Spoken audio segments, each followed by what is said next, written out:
Wait, are you going to sleep there? While my brother and his wife were on a trip, I was babysitting my niece at my brother's house. As my niece happily talked about tomorrow's plans, she began to reach for the door of the closet, indicating it was time to sleep. To my surprise, without hesitation, she slid into the closet. I quickly grabbed her arm, and she looked up at me with a puzzled expression. I, Mary, a 24-year-old housewife, have a 5 years older brother. Both of our parents have passed away, so we've always had a close sibling relationship and have supported each other through life. Even after we got married, our bond remained strong, and we still consider ourselves family. While my husband's parents and I get along well, unfortunately, my in-laws live far away, making it difficult to rely on them for help.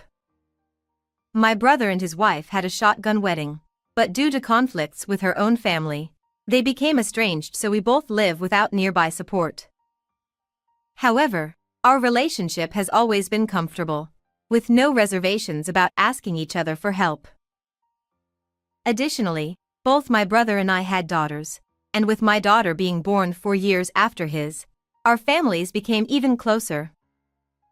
Our daughters, growing up as close as real sisters, developed a strong bond while living in the same city.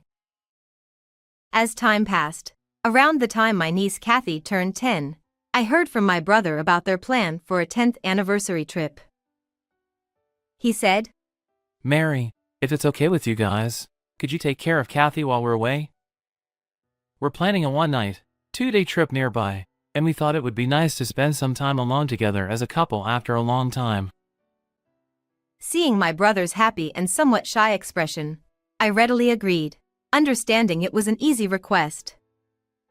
After a brief discussion about dates, I asked what time I should pick up Kathy.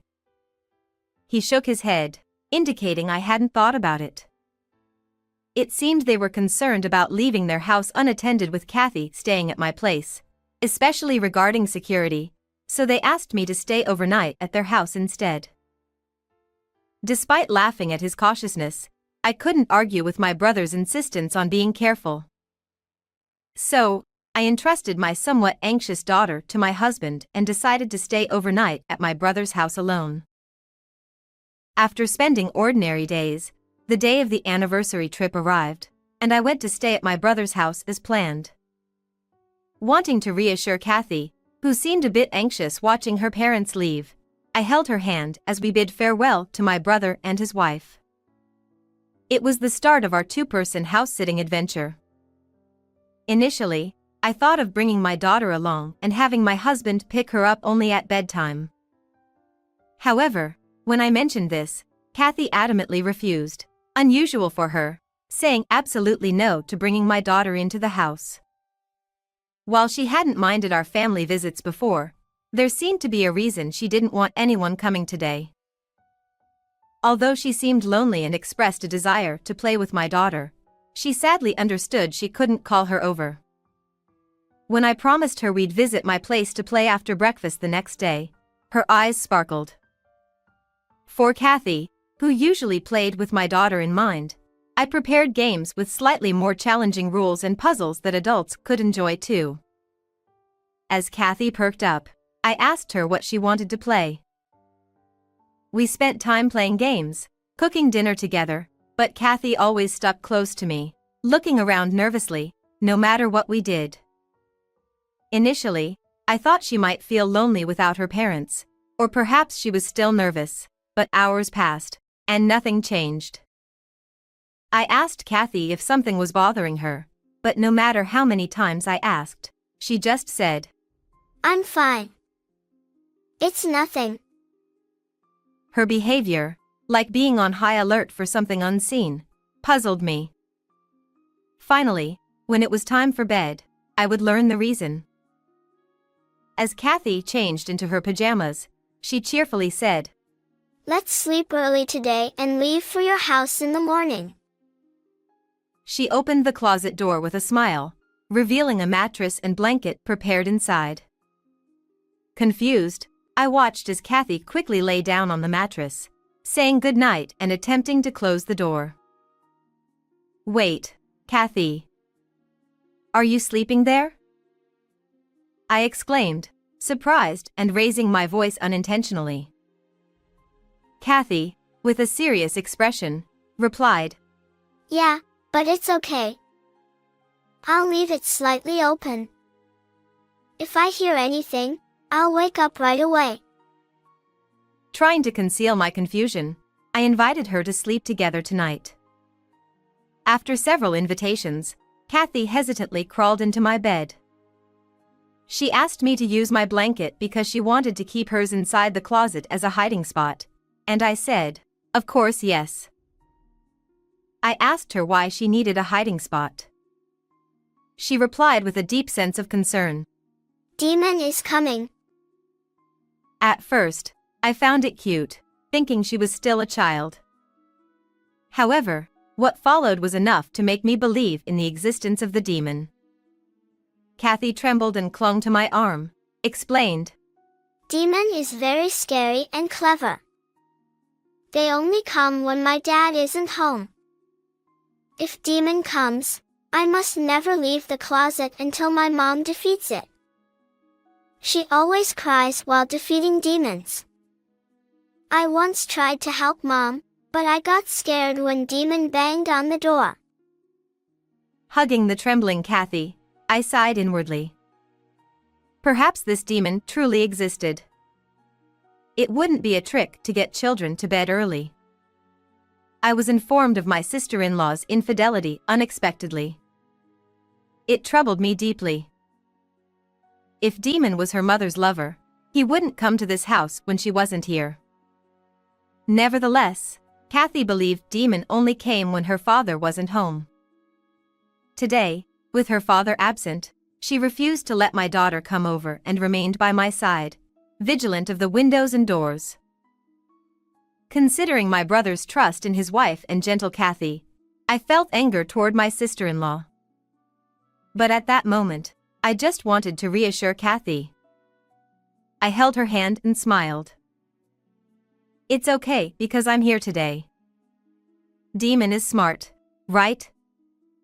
So maybe he'll be surprised to find a stranger and won't come in. Besides, Mom is with Dad today, so Demon won't come near. Despite my efforts to calm her down, Kathy remained anxious, fearing Demon's arrival more as time passed. To soothe her, I encouraged her to tell me anything she was worried about regarding Demon. I hoped that by addressing each fear, she would soon feel sleepy. However, hearing more unsettling truths from Kathy, I couldn't stay calm. Instead of putting her to bed, I took her, still in her pajamas, and left the house. I hurried back home in my car, explaining the situation to my husband. He and his friends went to stay at my brother's house. Around 10 p.m., my brother called, asking if Kathy had already gone to bed. He said to me, Take a rest without worrying about your husband and daughter. Make sure to lock the door. Good night.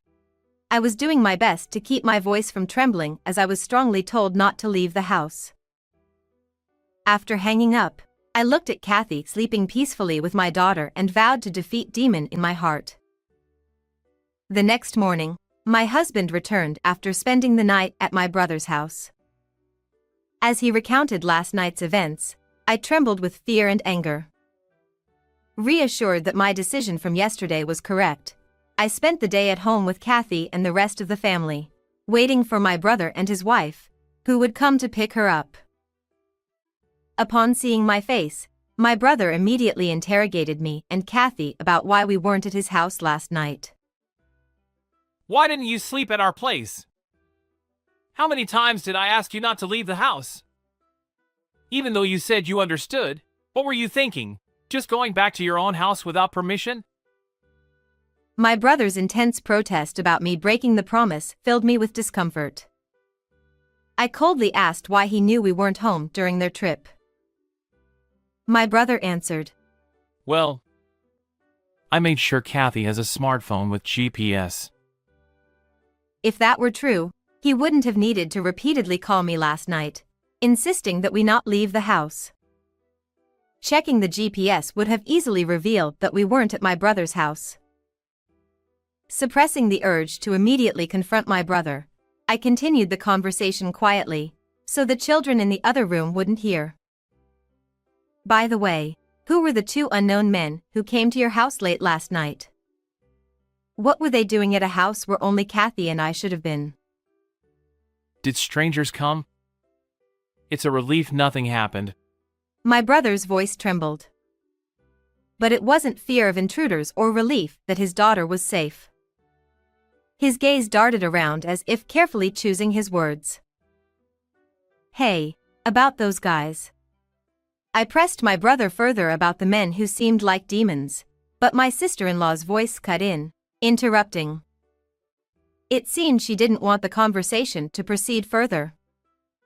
She insisted on calling Kathy strongly to come back home. When Kathy, who had been playing in another room, showed up at her mother's call, my sister-in-law forcefully took her hand. Suddenly, my brother changed his tone. We haven't forgiven what happened this time, but we're leaving today. He said, pushing Kathy towards the door to leave the room. Despite Kathy's reluctance to leave, my brother and sister-in-law forcefully tried to take her home, ignoring any attempts to detain them. Seeing Kathy reach out to me in resistance, I quickly pulled her close.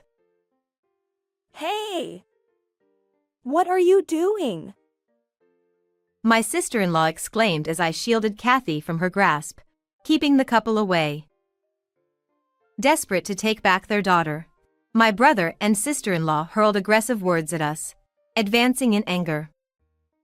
My husband and I were adamant about not letting them take Kathy away. Eventually, the police officers waiting at the entrance swiftly apprehended my brother and his wife. The police officer tried to calm down the bewildered couple, who were completely caught off guard by the unexpected turn of events. Understanding their situation, my brother claimed to the police officer that we were the ones holding their daughter captive and demanded that we be restrained.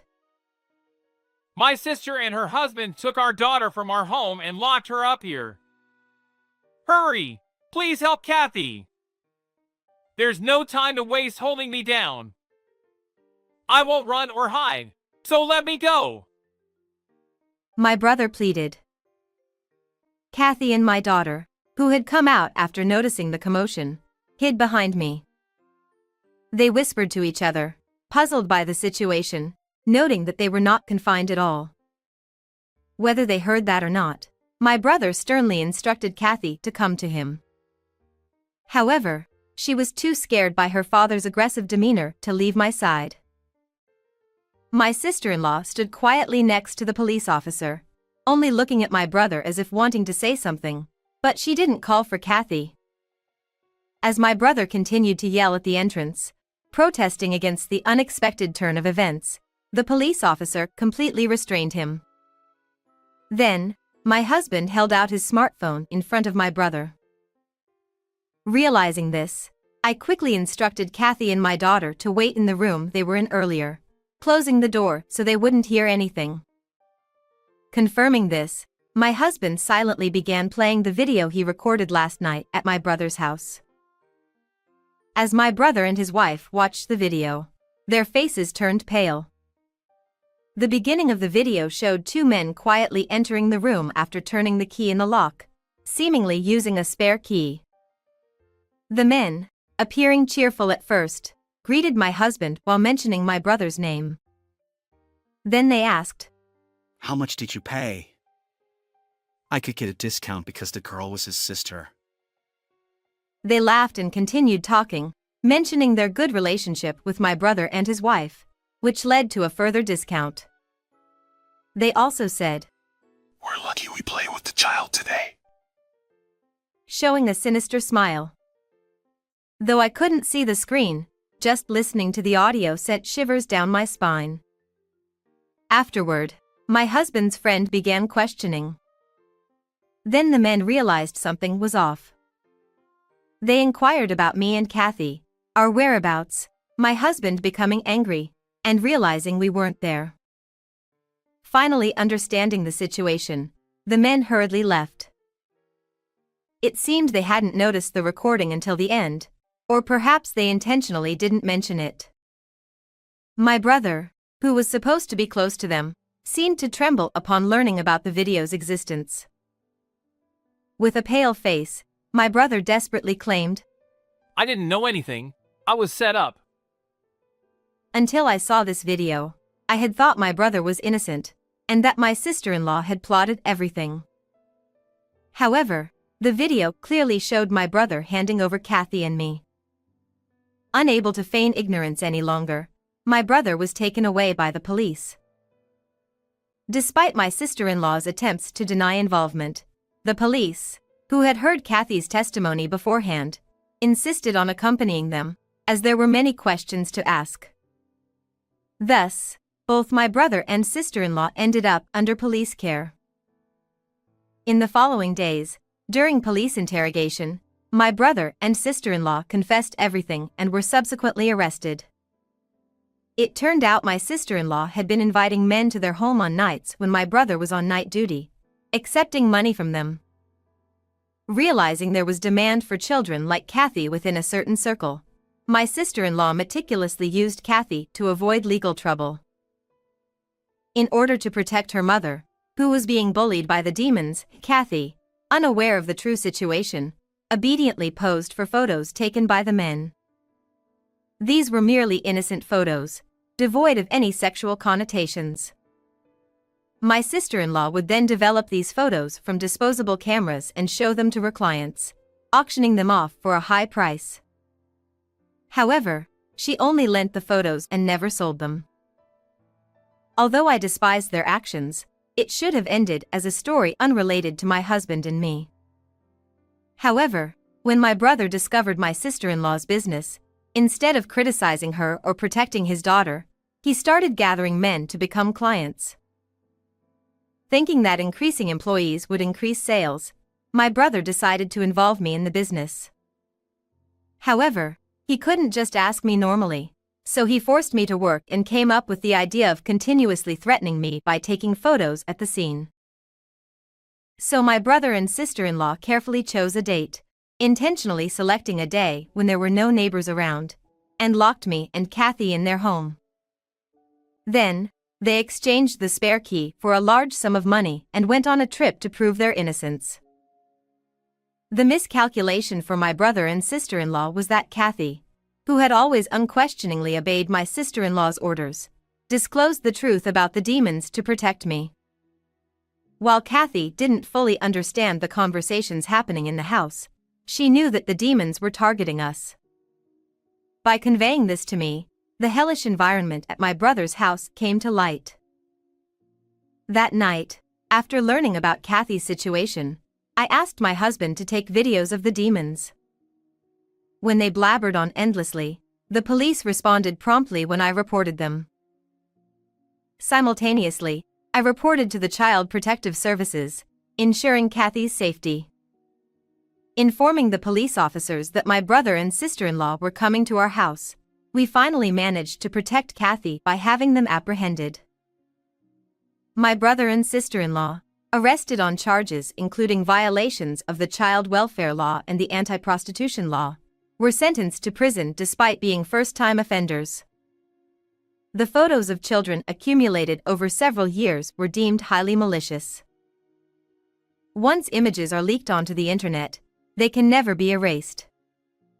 Although I was chilled to the bone hearing this from the police, fortunately, my sister-in-law hadn't digitized or sold Kathy's photos and had kept them securely, preventing any leaks. I don't understand how my kind and reliable brother could turn into such a terrible person.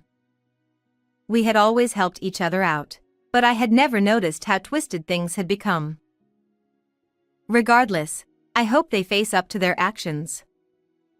Following my brother's arrest, the demons, who were questioned by the police later, claimed their innocence, but they were also arrested on multiple charges, as photos of children were found in their homes and they were implicated in other crimes mentioned during the interrogation. Having defeated the demons lurking around us, we later inquired with the Child Protective Services about Kathy's future. With both her parents arrested and no one to take care of her, She had to be protected from her parents. My parents already passed away and my sister-in-law's family had cut ties, so Kathy was taken in by my husband and me. It was decided that if her sister-in-law's family couldn't accommodate her, Kathy would go to a foster home. After discussing it with my husband, we decided to adopt Kathy. She was like a daughter to us, and we couldn't bear to part with her. Thankfully, my husband agreed, and we decided to move to a region where my in-laws lived. My daughter eagerly awaited weekends to meet her beloved grandparents and was overjoyed when her dream of having an older sister, which she had always wanted, came true with Kathy's arrival. Finally freed from my brother and sister-in-law, Kathy adapted remarkably well to her new environment as a big sister, and we began to live a happy and peaceful life. How did you find this story? Don't forget to subscribe to the channel. See you in the next video.